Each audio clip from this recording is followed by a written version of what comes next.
I'm Devery Jacobs, and I'm championing the beautiful novel Jonny Appleseed by Joshua Whitehead here on Canada Reads. Joshua is here with me now, and I have a few questions to ask him. I'm excited to be here, Devery. It's nice to see you again. Yeah, it's so nice to see you. I don't know that I have to say this already because I've just been saying it so much, but I love Jonny Appleseed. I love the book, and reading it, it felt so personal that I kept forgetting that it wasn't a memoir. And I know you had mentioned to me before that people keep calling you Jonny as opposed to Josh. And so I know, I don't know, I'd like to know if you could talk a little bit about how personal it is or yeah, it's not a memoir, it's very much a novel, but it feels so personal. And so I was just wondering what inspired you to write Jonny Appleseed. I mean, I feel like I wrote Jonny because I needed Jonny to kind of be in the world, just kind of as like an avatar, and just as a figure for myself, and then for the larger communities that I represent, a two-spirit community, queer, Indigenous, trans, Indigenous, non-binary, Indigenous folks, specifically the youth across Turtle Island, that I just needed this glitter figure to be in the world, to be offering his stories, and then also to be representing, but also just like kind of in very Jonny Appleseed, the kind of folktale figure, planting this like seeds, but medicine instead of apples, all kind of over and in people's bellies as they listen to these stories. So I needed Jonny, which is probably why I think I wrote him. And he's been with me for over a decade now, just kind of percolating and collecting things. To the point that I would say Jonny does get misread as memoir, and Joshua, the writer, does get kind of confused sometimes for Jonny. But I think that speaks to perhaps the kind of truth-telling that Jonny embodies. Jonny is very embroiled with my own life. I always kind of say when I'm doing writing workshops that BIPOC or queer folks, but in my instance specifically, a queer Indigenous person, I don't have the ability to dissociate this physical body I inhabit from the body of text that's being produced. So it's almost umbilical, that we feed and nourish each other, and sometimes bloodlet, and kind of grow into this novel or story form. So Jonny's very connected to me. It is not a memoir, but there are very autobiographical parts in Jonny, which I won't say, you can guess. But one I'll give away is that the Cookum, Jonny's Cookum, is very much a character that is a kind of an amalgamation of a lot of the women in my life, specifically my great-grand. So Jonny's Cookum's name is Frances, who's the name of my great-grand, who passed away a handful of years ago, lived a long, beautiful life. So it's just kind of also a love letter to her, I think, and to the women in my family, to have this kind of strong matriarch who can hold simultaneously a multiplicity of people. So yeah, Jonny is just I just kind of think we're so attached. And yeah, I guess the autobiographical elements, or the parts that make it feel like memoir, are for me just a kind of I guess I would say an accomplishment, but also kind of just a point, I guess I would say, of Jonny's ability to craft and be in the world and invite you in. Absolutely. I think it's a compliment and is a testament to your writing ability that Jonny Appleseed does feel like a memoir, because it feels so personal, it feels so three-dimensional, and reading it, I had a full body experience as Jonny. So I think it's definitely a testament to your writing, your capability and skills as a writer. Oh, thank you. Yeah, I'm glad that you felt like you got to go into the body of Jonny. He's very attached to his body, the fictional body. And I wanted to hone in on that when I was writing it. I just remember at this point in time, I had terrible insomnia, and I was trying to think of it less as kind of a negative and more as a positive. So also when I'm doing writing workshops, people ask me for tips, and my number one tip is sleep with your characters, which usually kind of brings a lot of laughter. They're what are you talking about? And I guess how I learned to craft Jonny was when I couldn't sleep, I would really try to almost method act, I guess I would say. What does Jonny what does like his taste buds, how do they taste the world? What does his sweat smell like? And then really just trying to hone in on the central elements, but the minute of it. Yeah. So like looking at like scars or chicken pox, or birthmarks, and like what stories are there. So yeah, I also had to like go into like the body of Jonny to embody him and write him, and it's just like it's a high accomplishment and a level of respect that folks feel like it's almost kind of like VR, I guess I would say, to enter the body of Jonny and like see through his lens. I love that. Yeah, I've spoken before specifically in my work how, because I'm queer, I'm Ngwehunwe, I'm Gonyikehaga. So I'm a queer Mohawk woman, and sometimes it feels like these two things can't exist and they can't intersect, especially when it comes to the work that I'm doing. And in your novel, Jonny says, I played straight on the res in order to be Indian, and I played white in order to be queer. And Mhm. this resonated like so deeply with me. And I was wondering why Indigiqueerness was such an important topic in your work and in Jonny Appleseed.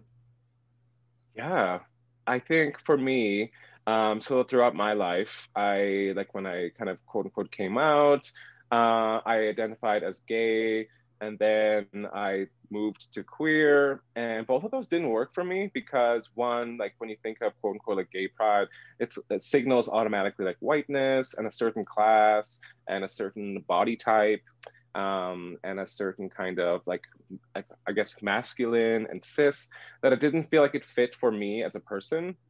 And the same thing with queer. When I think of that, like I think it was a more allowing of things like non-binariness and femness, but it's still both are projects that are so embroiled in settler colonialism that for me to identify with that kind of felt like a lacking. And then prior to that, and also I guess in the same thing, but in conjunction with that, I felt like as a person again that I could be Indigenous, but I would have to obliterate my queerness, or vice versa. To be queer meant to obliterate my indigeneity. Just kind of going to spaces in my early 20s, like gay bars, and you would have like Halloween, and everyone would be like, many of folk would be wearing like headdresses. So I think there's a lot of appropriation and violence that's done just through the kind of idealization of indigeneity. And then more so specifically, this is probably some of my research coming in too, but kind of when we think about gay or queer or LGBTQ history here on Turtle Island, it arcs back to a certain time where in which Stonewall, very important historical moment, becomes like the kind of stand-in, I guess I would say, for what we call queer rights. But then when I think about like indigeneity and two-spiritedness and indigiqueerness, it arcs back so much further than 1492 and the docking of powers here on Turtle Island. So I Mm-hmm. also try to conceptualize that and think about that when I identifying myself. And then I also had to give Jonny that ability to also have his queerness be a historical marker that transcends these kind of maybe more important ones that are like noted down in history books. Um, because for him, like I guess indigiqueerness, and for me as well, it just kind of has this like large vertebrae that arcs back to originality, and it was important for me and for the character Jonny to embody that, and also to pay kind of like the legacy work that was done from the folks who preceded us and paved this path for us. So yeah, I would say like indigiqueerness or two-spiritedness is a way for me and for the character, and hopefully for those who read it and see it, to kind of braid together their indigeneity and their queerness and whatever element that may be, and not have to think about them as kind of opposing figures or of opposite different magnetisms, but as like kind of a braid of sweetgrass, and they belong together. They've always been together, and they're gonna, for me, stay together like Beautifully put.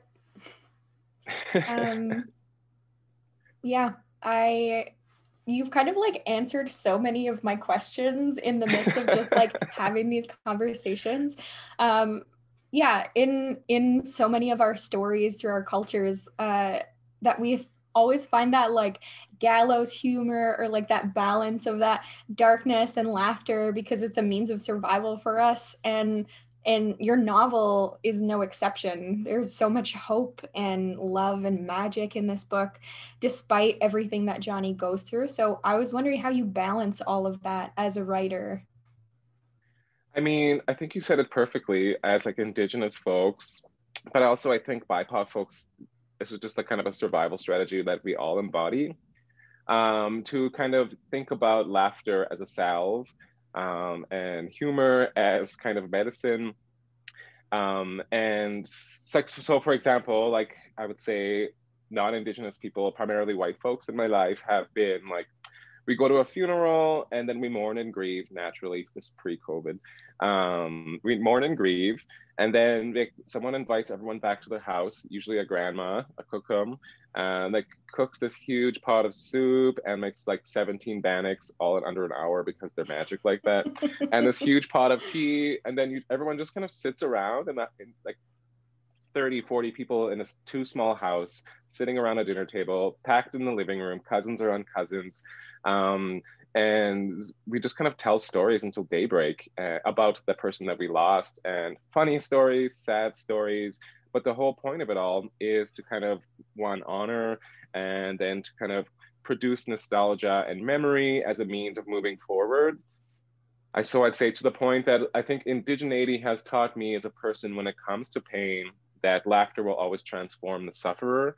And I think for me, that's such a coping strategy and such a survival strategy, to kind of be and move through the world that has and continues to want to genocide us in all forms and ways. So without the laughter, without the joy, it would just be overwhelming. So it's like a shield or an aegis, I suppose I would say. And it's so natural for me to do that. And Jonny is such a trickster and a jokester that I just could not have it. And I also didn't want it to kind of read like trauma, I guess, pornography, because that's just not how I navigate, and it's not my modality. It's not Jonny's.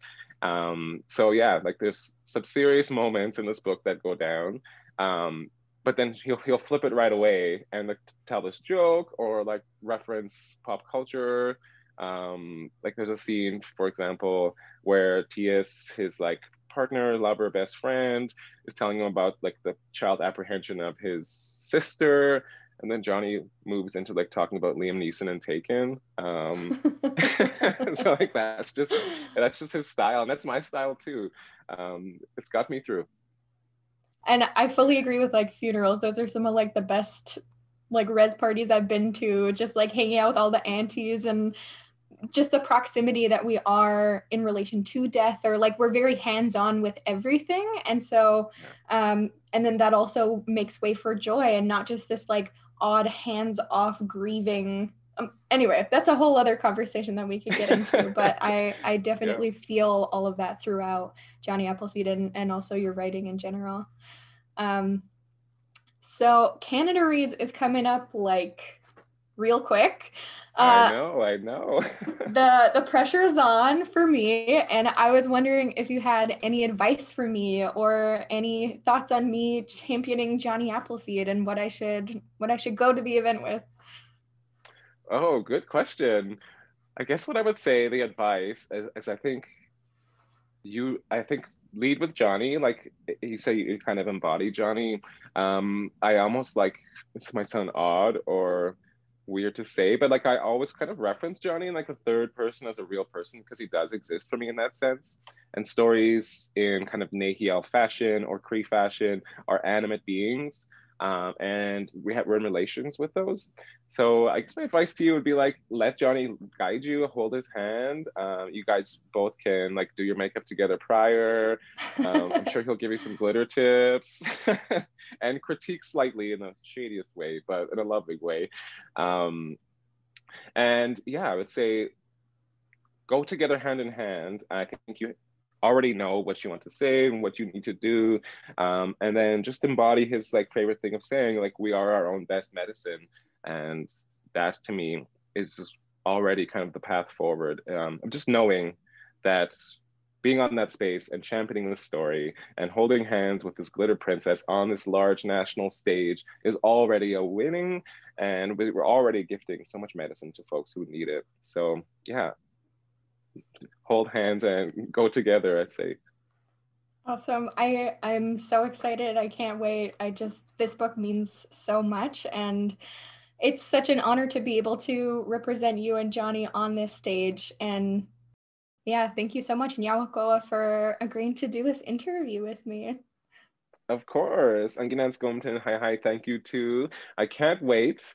And we'll get ready together behind the scenes and we'll watch and have a little cheers and just like rain fire on Hell yeah. all the fun that's going to be Canada Reads. Hell yeah. Well, thank you again. I'm Devery Jacobs, and I'll be championing Jonny Appleseed by Joshua Whitehead on Canada Reads March 8th to 11th on CBC.